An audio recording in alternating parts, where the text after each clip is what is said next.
सकते हैं, कोई काम करते करते कीर्तन किया जा सकता है।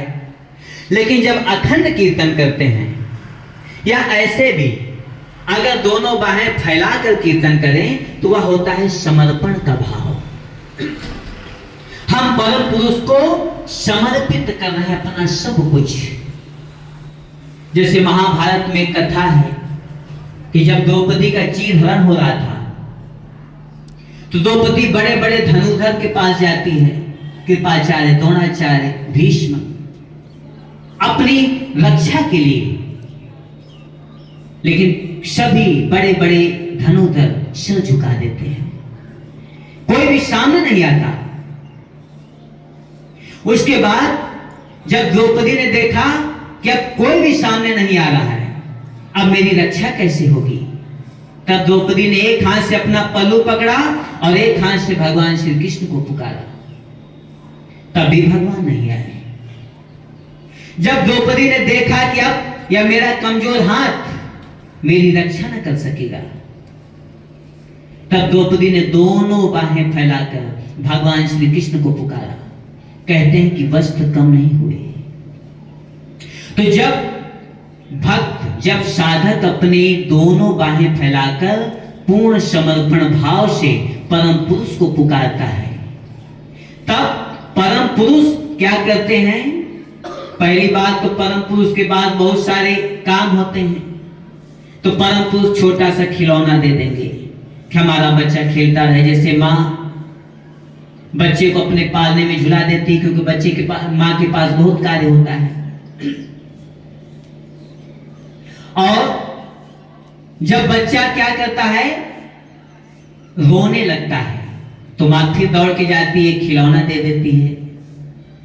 बच्चा अगर उस खिलौने से खेलता रहा तब तो ठीक, और अगर बच्चा कोई भी खिलौने से राजी ना हुआ तब माँ को अपने सारे कार्य छोड़कर अपने पुत्र को, अपनी पुत्री को गोद में लेने के लिए विवश होना पड़ता है। वैसे ही जब भक्त परम पुरुष को पूर्ण समर्पण भाव से पुकारता है तो परम पुरुष को, अपने पुत्र को, अपनी पुत्री को गोद में लेने के लिए आना पड़ता है, विवश होना पड़ता है। यदि वो परम पुरुष के दिए हुए कोई भी खिलौने के साथ राजी ना हुआ, यही होता है समर्पण का भाव। और उसके बाद एक ललित मार्मिक नृत्य होता है जिसमें दाहिने पैर का पंजा बाएं पैर की एड़ी के पास पटकते हैं और बाएं पैर का पंजा दाहिनी पैर की एड़ी के पास पटकते हैं। यह माता पार्वती ने नृत्य दिया था। इससे कई तरह की बीमारियां कंट्रोल होती हैं और उसके साथ साथ मन एकाग्र होता है, समर्पण करने में सुविधा होती है। और उसके साथ साथ अखंड कीर्तन में घड़ी की उल्टी दिशा में घूमते हैं। घड़ी की उल्टी दिशा में घूमने के पीछे का विज्ञान होता है कि मनुष्य के शरीर में जहां पर रीढ़ की हड्डी स्टार्ट होती है, जीव भाव होता है, इसे सुषुप्त दैवी शक्ति कहते हैं, कुल कुंडलिनी कहते हैं तंत्र की भाषा में। वह 3.5 फेरा सर्प की तरह लपेटा मार के पूंछ को मुंह में दबाकर सुषुप्त अवस्था में, बहुत गहरी निद्रा में है। उसे कोई मतलब नहीं है, वह निद्रा में है। तो जब मंत्र का मंत्राघात होता है तब कुल कुंडलिनी, वह हमारा जो जीव भाव सुषुप्त दैवी शक्ति है, वह जागृत होती है। और जब वह जागृत होती है तब जागने के बाद उसका बंधन खुलेगा। तो बंधन कैसा है? क्लॉकवाइज है। तो हम बंधन खोलने के लिए एंटी क्लॉकवाइज घड़ी की उल्टी दिशा में घूमते हैं, तब उसका बंधन खुल जाता है। यह है घड़ी की उल्टी दिशा में अखंड कीर्तन में घूमने का विज्ञान। उसके बाद कीर्तन, अखंड कीर्तन में हम ऐसे करते हैं, ऐसे कोई भी कीर्तन कर सकता है। ऐसा नहीं कोई आनंद मार्ग प्रचारक संस्था से जुड़ा हुआ है तो वही कीर्तन करेगा, कोई भी कर सकता है। मूर्ख, विद्वान, काला, गोरा, कीर्तन में कोई जात पात का भेदभाव नहीं है, कोई भी कर सकता है, क्योंकि परम पुरुष सबके हैं।